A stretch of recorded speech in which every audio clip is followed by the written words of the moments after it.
Hello everyone, welcome to Shrudi's Pharma World. Today I am going to talk to you about freeze dryer. Freeze drying is also known as lyophilization. In this presentation, we are going to discuss about the principle, construction, working, advantages, disadvantages and the important uses of this freeze dryer. So welcome back to Shrudi's Pharma World. Let's see the principle of freeze dryer. As I previously said, freeze drying is also known as lyophilization. Lyophilization is carried out using a simple principle of physics, that is sublimation. We all are familiar with sublimation. What is sublimation?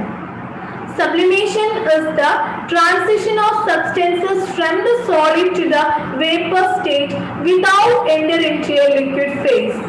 Okay. So here you can see the definition of sublimation.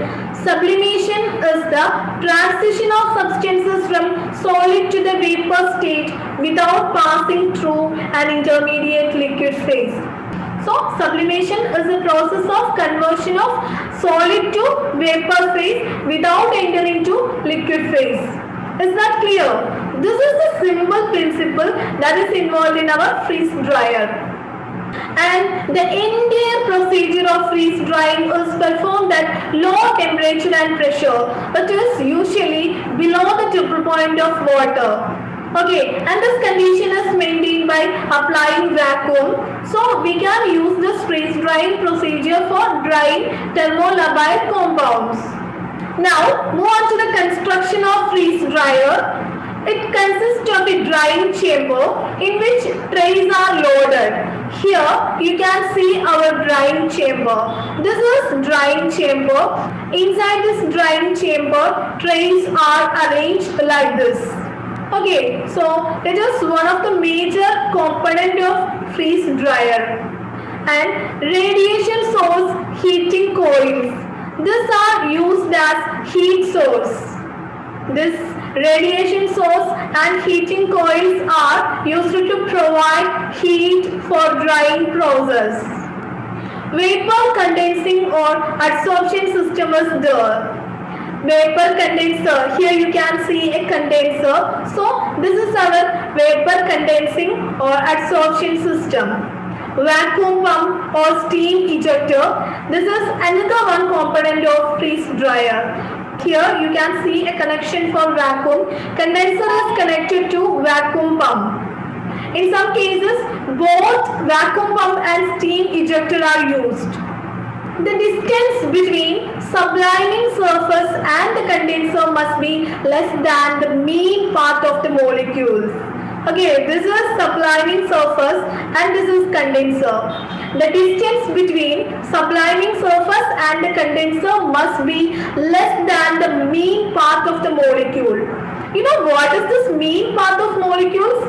Mean part or mean free path of a molecule is the average distance travelled by a molecule without coming into collision with another molecule.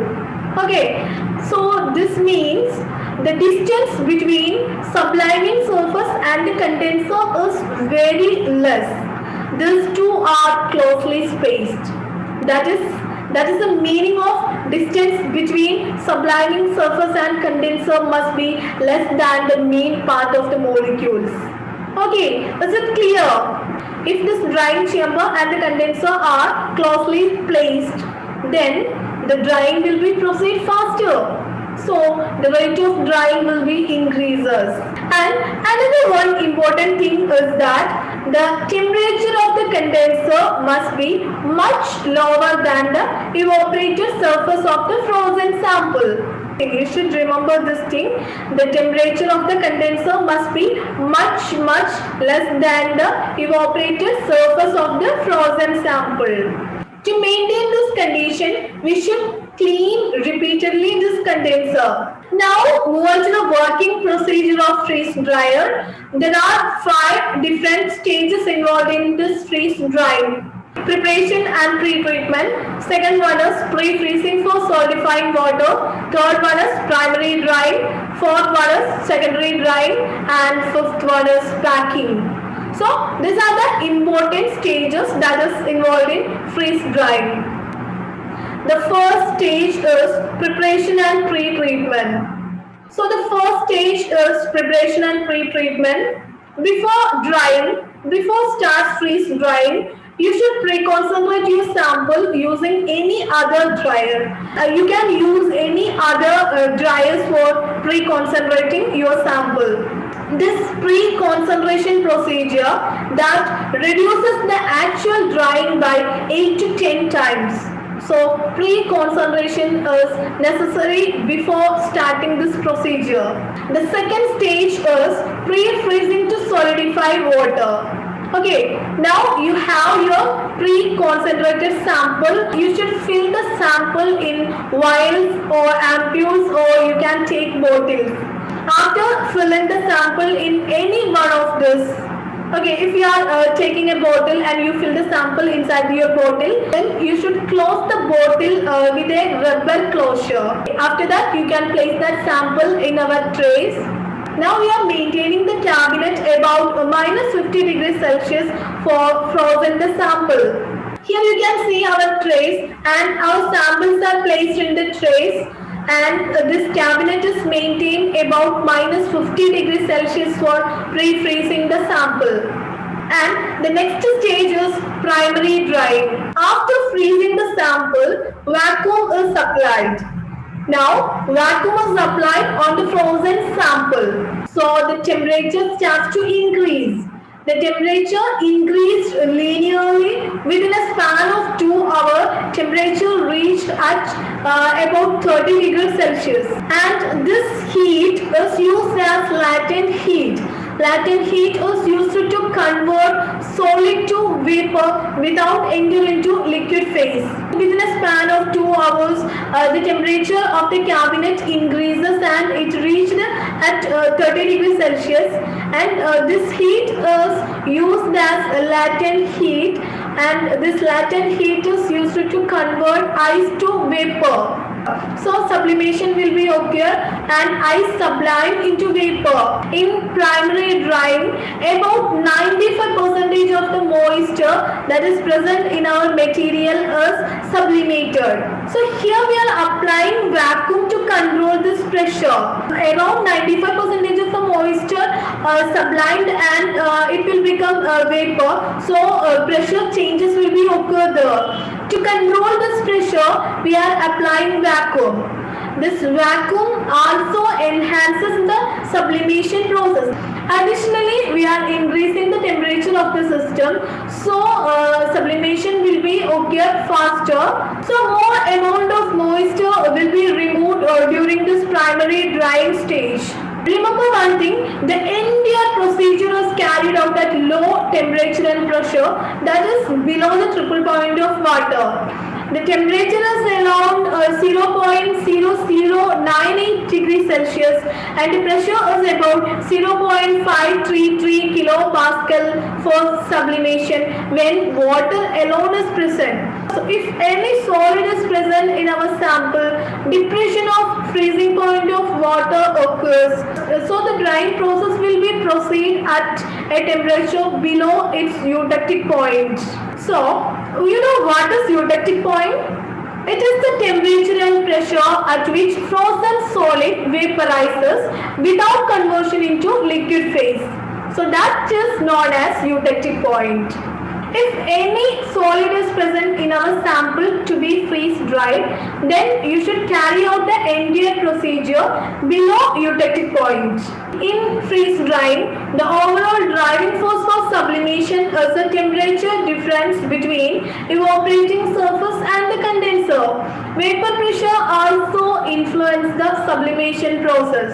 So we can say both temperature and vapor pressure difference between the evaporating surface and the condenser that is responsible for sublimation. As I already said, more amount of moisture will be removed during primary drying stage. around 98 to 99% moisture we can easily remove during this primary drying stage. The next stage is secondary drying. In secondary drying, residual moisture is removed under high vacuum.